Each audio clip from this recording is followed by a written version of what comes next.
Okay, the last thing we're going to do to this particular image, I'll be doing more Photoshop tutorials, but this is the last one we're going to do for this image. But the last thing we're going to do is use the dramatic coloring and blur effect. And by doing that, we're going to use our quick selection tool, and we're going to completely select her and leave out the background. And this is going to be a tricky thing, but you just try not to get the background, and if you do get background, don't worry. Actually, yeah, see, but yeah, you just use your minus tool and you just go back around and you have it just hug up against her.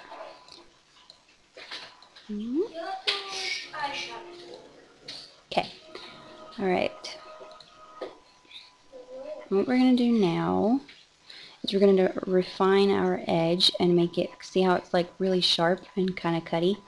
We're going to feather it so that it's not quite so sharp. We're going to smooth it and feather it.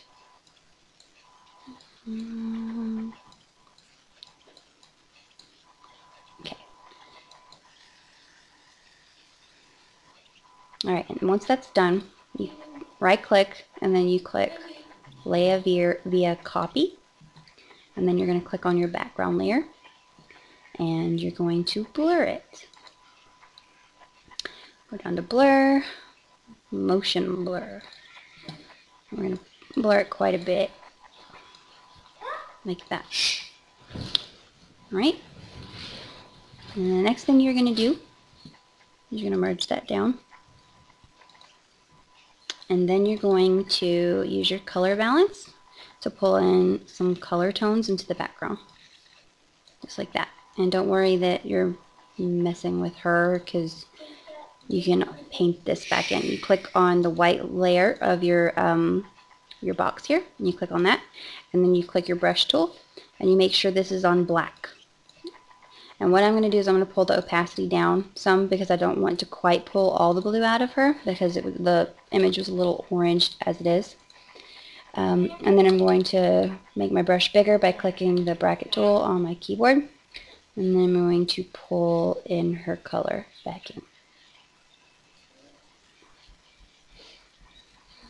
And it's that easy. And if you want a little less color into her, you can always go back over it a couple times, or just how much ever you want to do. Or you can leave the color out, whichever you want to do. It doesn't really matter.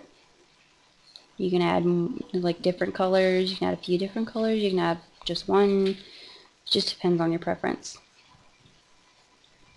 Just play with it. Photoshopping's fun.